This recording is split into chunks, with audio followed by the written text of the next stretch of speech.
Welcome back to clean news Rajasthan. चलिए देखते हैं राजस्थान की 15 फटाफट बड़ी खबरों को। कांग्रेस के विरोध प्रदर्शन पर बोले सीएम भजनलाल। कांग्रेस ने गुरुवार को देश भर में ईडी के खिलाफ विरोध प्रदर्शन किया। कांग्रेस के इस विरोध प्रदर्शन पर मुख्यमंत्री भजनलाल ने तीखा हमला बोला है।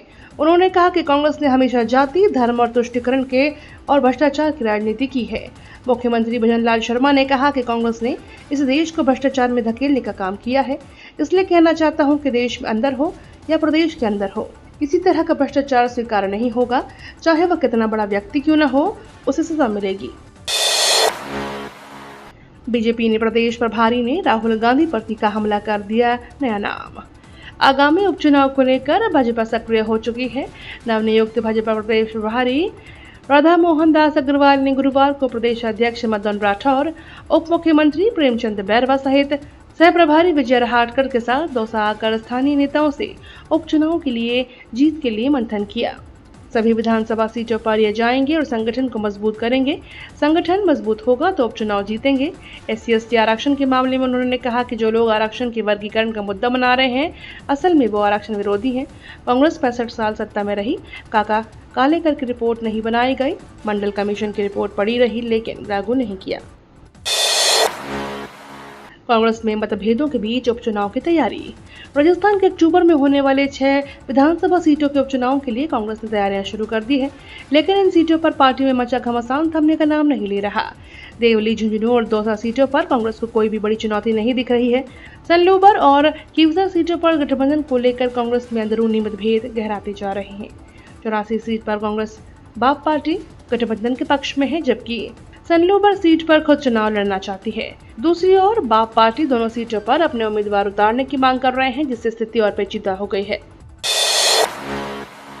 राजेंद्र राठौर का डीडीवाना में बड़ा दावा।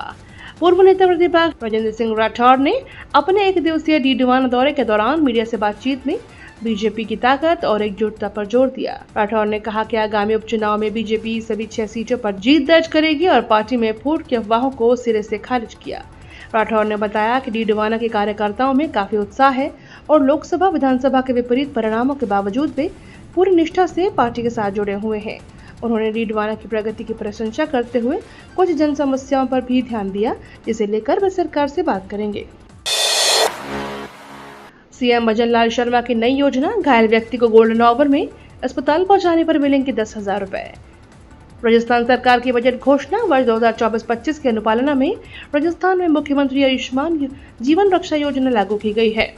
सीएम भजनलाल शर्मा की नई पहल सड़क दुर्घटनाओं में घायल व्यक्तियों की जीवन रक्षा के लिए घायल व्यक्ति को गोल्डन आवर में चिकित्सीय उपचार उपलब्ध करवाने के लिए आम जनता को प्रेरित और प्रोत्साहित करने के लिए पूर्व में जारी दिशा निर्देशों का अतिक्रमण करते हुए राज्य सरकार की ओर से व्यवस्था की गई है। गहलोत और डोटासरा के पीछे ईडी लगा रखी है, इसलिए वो पटाना चाहते हैं। यहां भाजपा की बैठक में शामिल होने आए डॉक्टर किरोड़ी लाल मीणा ने गुरुवार को पत्रकारों से बातचीत में कहा कि उन्हें मनाने की कोई जरूरत नहीं है। वे पार्टी से नाराज हैं, न मुख्यमंत्री से। नाराजगी अपने आप से है कि सीट नहीं निकलवा सका, इसलिए चुनाव के दौरान घोषणा पर अमल करते हुए इस्तीफा दे रखा है। कांग्रेस नेताओं ने सहानुभूति वाले बयान पर किरोड़ी लाल से कहा। किरोड़ी ने कहा कि कांग्रेस अध्यक्ष गोविंद सिंह डोटासरा व पूर्व मुख्यमंत्री अशोक गहलोत के पीछे ईडी लगा रखी है, इसलिए वे मुझे पटाना चाहते हैं। मंत्री के रूप में कार्य करने पर किरोड़ी लाल मीणा बोले कि मैं मंत्री की गाड़ी से नहीं आया हूं, गाड़ी मेरी ही है। विभाग का काम देखने के सवाल पर किरोड़ी लाल मीणा बोले कि देखना तो पड़ता ही है। राजस्थान में अलकायदा के आतंकी मॉड्यूल का पर्दाफाश। भिवाड़ी में अलकायदा का एक खतरनाक आतंकी मॉड्यूल ध्वस्त कर दिया गया है। इस ऑपरेशन में 6 आतंकियों को गिरफ्तार किया गया है। इसके पास से भारी मात्रा में हथियार और गोला बारूद बरामद हुआ है। दिल्ली पुलिस की स्पेशल सेल और राजस्थान पुलिस की संयुक्त कार्यवाही ने देश भर में फैले इस नेटवर्क की जड़ें उखाड़ फेंकी हैं।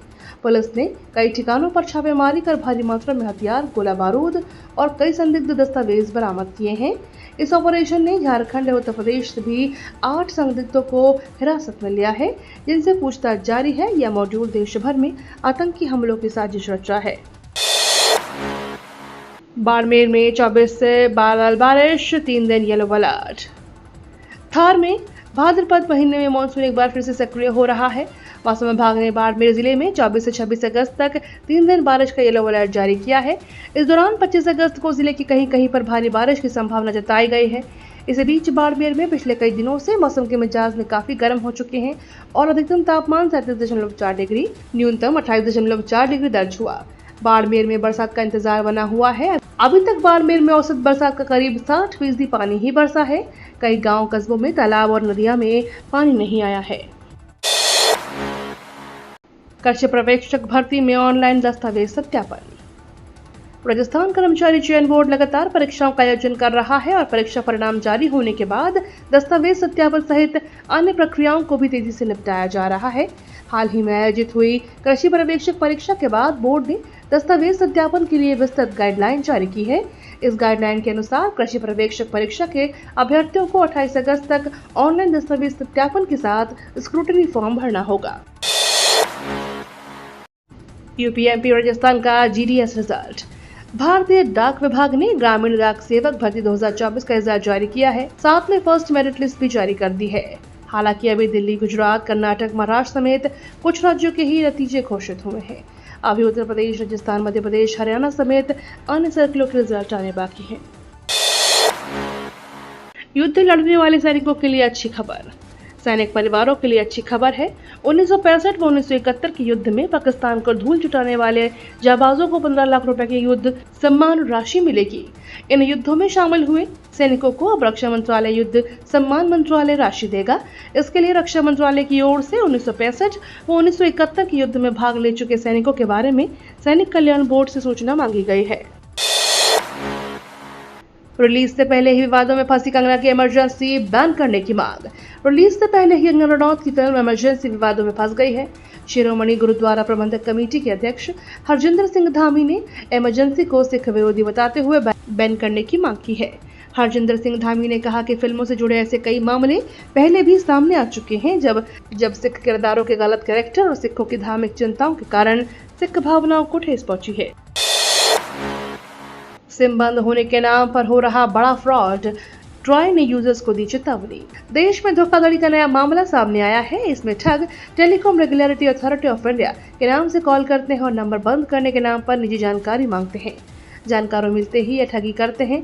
अब ट्राई ने कहा कि हम नंबर बंद करने के लिए किसी को कॉल मैसेज नहीं करते।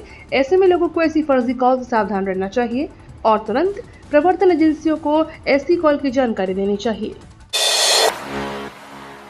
बाजार में A1 और A2 के नाम से अब नहीं बिकेगा दूध, घी और मक्खन।